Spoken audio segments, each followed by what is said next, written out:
କେଉଁଝରରେ ତିଆରି ହେବ ପୋଷାକ ଶିଳ୍ପ ଓ ଡାଟା ସେଣ୍ଟର। ମୁଖ୍ୟମନ୍ତ୍ରୀ ମୋହନ ଚରଣ ମାଝୀଙ୍କର କର କମଳରେ ହେଲା ଭିତ୍ତିପ୍ରସ୍ତର ସ୍ଥାପନ। ଆଜି ଦିନ 11:45 ସମୟରେ ବଳଭଦ୍ରପୁର ଗାଁରେ ପହଞ୍ଚିଥିଲେ ମୁଖ୍ୟମନ୍ତ୍ରୀ ମୋହନ ଚରଣ ମାଝୀ।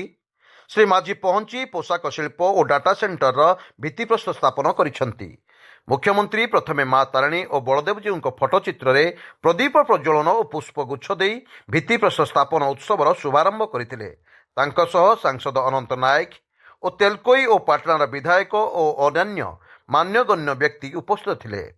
ପ୍ରଥମେ ବିଭିନ୍ନ ସଂଗଠନ ପକ୍ଷରୁ ମୁଖ୍ୟମନ୍ତ୍ରୀଙ୍କୁ ସମ୍ବର୍ଦ୍ଧନା ଦିଆଯାଇଥିଲା। ପୋଷାକ ଶିଳ୍ପ ଓ ଡାଟା ସେଣ୍ଟରରେ ଏକ କ୍ଷୁଦ୍ର ଚଳଚ୍ଚିତ୍ର ପ୍ରଦର୍ଶିତ ହୋଇଥିଲା।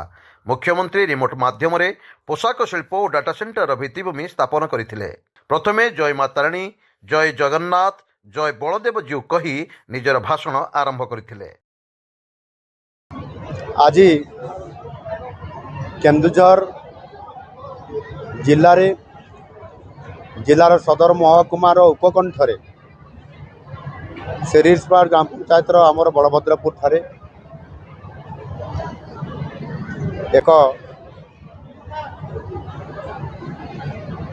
ଡାଟା ସେଣ୍ଟର ସହିତ ଏକ টেক্সটাইল ପାର୍କର ତାର ଶୁଭ ଦିଆଗଲା। টেক্সটাইল ପାର୍କ 100 କୋଟି ଟଙ୍କାରେ ପ୍ରଥମ ଫେଜ୍ରେ କାମ ଆରମ୍ଭ ହେବ ଏବଂ ଏଥିରେ 1200 ଲୋକ କାମ କରିବେ। ସେଥିପାଇଁ ତାର ଭିତ୍ତିପ୍ରସ୍ତର ସ୍ଥାପନା କରାଗଲା। ଖୁବ୍ ଶୀଘ୍ର କାମ ଆରମ୍ଭ ହୋଇକି ଆଗାମୀ 1.5 ବର୍ଷ ଭିତରେ କାମ ସରିବ ଏବଂ ଦ୍ୱିତୀୟ ଫେଜ୍ ତୃତୀୟ ଫେଜ୍ ମଧ୍ୟ ଏଠି ହେବ। টেক্সটাইল ଆପାରେଲରେ ପାଖାପାଖି 6000ରୁ ଅଧିକ ଲୋକ ଏଠି କାମ କରିବେ। ସେଥିପାଇଁ ମଧ୍ୟ ସେମାନଙ୍କୁ ଟ୍ରେନିଂ ଦେବା ପାଇଁ ମଧ୍ୟ ସରକାର ଚିନ୍ତା କରୁଛନ୍ତି।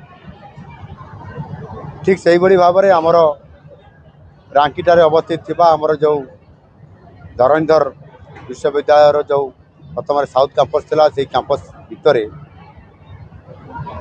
ଏକ ବିପର୍ଯ୍ୟୟ ପୁନରୁଦ୍ଧାର ଓ ଡାଟା ସେଣ୍ଟର ତାହାର ମଧ୍ୟ ଶିଳାନ୍ୟାସ ଆଜି କରାଗଲା। ଏଥିରେ 187 କୋଟି ଟଙ୍କା ଖର୍ଚ୍ଚ କରାଯିବ ଆଉ ଖୁବ୍ ଶୀଘ୍ର ଏହା କାର୍ଯ୍ୟକ୍ରମ ହେବ। ଏହା ହେଲେ ଏଥିରେ 500ରୁ ଅଧିକ ବିଭିନ୍ନ ବର୍ଗର ପିଲାମାନେ ଜବ୍ ପାଇବେ ଏବଂ ଇଏ ଭୁବନେଶ୍ୱରରେ ଯେଉଁ ଆମର ଓକାକ୍ ଅଛି, ଡାଟା ସେଣ୍ଟର ଅଛି, ତାହାର ଇଏ ଗୋଟାଏ ବିକଳ୍ପ ଡାଟା ସେଣ୍ଟର ଏଠି ପ୍ରତିଷ୍ଠା ହେଉଛି।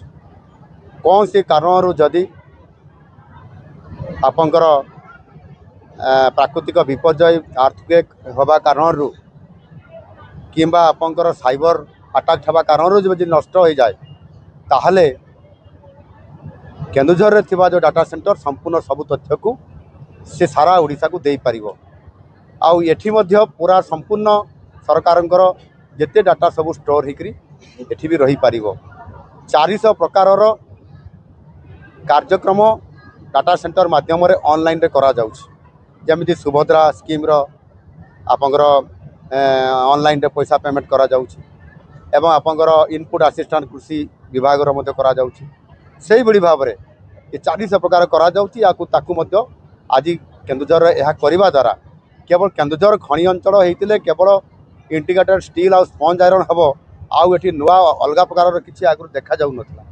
ଆଜି ସରକାର 16ଟି ସେକ୍ଟରର ବିଭିନ୍ନ ପ୍ରକାରର ପ୍ରୋଜେକ୍ଟକୁ ବିଭିନ୍ନ ଜିଲ୍ଲାରେ କରିବା ପାଇଁ ଯାଉଛନ୍ତି।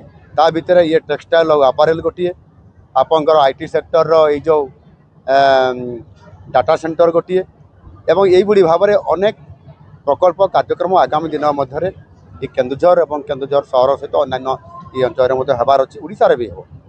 ଏଣୁ ମୁଁ ଆଶା କରିବି ଯେ ନିଶ୍ଚିତ ଭାବରେ ଯେମିତି ପାଟନାରେ ମେଗା ଷ୍ଟିଲ୍ ପ୍ଲାଣ୍ଟ କରିବା ପାଇଁ ଯାଉଛନ୍ତି, ସେହିଭଳି ଭାବରେ ଫିନିଶ ପ୍ରଡ଼କ୍ଟ କରିବା ପାଇଁ ମଧ୍ୟ ଆମେ ଯୋଡ଼ା ବଡ଼ବିଲ ସେକ୍ଟରରେ ଅନେକ ପ୍ରୋଜେକ୍ଟ ହେବା ପାଇଁ ସେମାନେ MOU ସାଇନ୍ କରିଛନ୍ତି ଏବଂ ଆହୁରି ମଧ୍ୟ ଇଣ୍ଟିଗ୍ରେଟେଡ୍ ଷ୍ଟିଲ୍ କରିବା ପାଇଁ ମଧ୍ୟ ମୁଁ ଯେତେବେଳେ କଲିକତା ଯାଇଥିଲି ସେଠି ବି ପାଖାପାଖି ପ୍ରାୟ 15,000ରୁ ଅଧିକ କୋଟି ଟଙ୍କାର MOU ସାଇନ୍ ମଧ୍ୟ ହେଇଛି।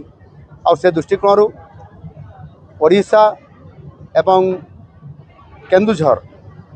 କେନ୍ଦୁଝରରୁ ଇଏ ଯେଉଁ ପ୍ରୋଜେକ୍ଟ ଗୁଡ଼ିକ ହେବ ଓଡ଼ିଶାକୁ ସମୃଦ୍ଧ କରିବ।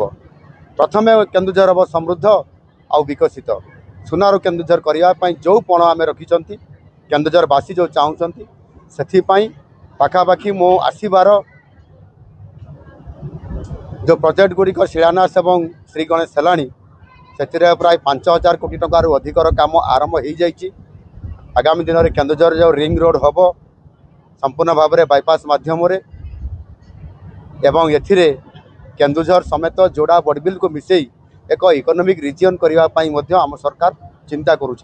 खूब शीघ्र यह सामना को आसब आते अनेक अर्थनैतिक दृष्टिकोण एक केन्द्र बनब केन्दुझर जो थे कि अनेक केन्द्र प्रतिष्ठा हम अनेक युवक युवती ए निजुक्ति पाइबे अर्थनैतिक अभिवृद्धि केन्दुझर अंचल बढ़ द्वारा यह भारत ओडिशा को मध्य समृद्ध करिवो एवं भारत को मध्य विकसित करिबारे बड़ सहायक हो पारिबो।